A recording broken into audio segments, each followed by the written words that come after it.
Service learning happens all over Washington, but one unique Western program has students traveling over 7,000 miles to the African country of Rwanda, where they get the chance to connect and serve in a brand new way.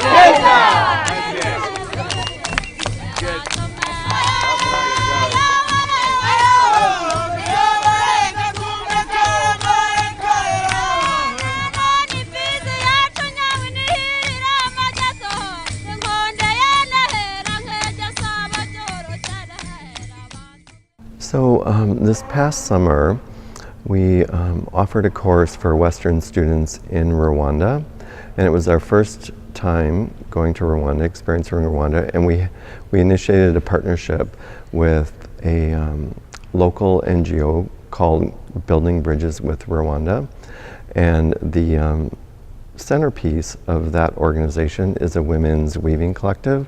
So a lot of our work while we were there was with this group of incredible women. But the purpose of the class for Western students is to really study sustainable international development and sustainable partnerships. We come home with new knowledge and new skills and a new way of seeing the world. It really doesn't sink in until you experience someone else's life in another country. Rwanda is a lot more different than I expected it to be, and my experience here has taken me out of the context of the genocide, and now I can actually look at Rwanda and look at the culture and look at the people and look at their history and really be amazed by that. It's really, like Brooke was saying, it's so nice how comfortable it is. Like, I don't have an odd transition period at all. I just feel like I fit in. And how, you know, just talking to people, the language barrier is an issue, but we're working on that. But they're willing to help you, and they're just excited that you're trying to speak to them. We all slow down our lives together. I mean, it could look like we just sit on someone's front porch in silence and have tea, or in the case of Rwanda, room temperature milk that's quite fresh. They love to know who we are, and we love to know who they are, and it's that simple.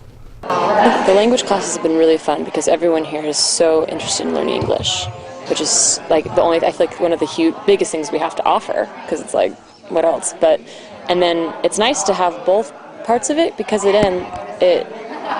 like creates a more equal footing, because it's like, you know, maybe if we're talking to them and we're speaking English and they're frustrated, but then if they teach us Kinyarwanda, we're obviously we're not great at it either, so it creates that balance, makes it a lot more open and friendly and fair.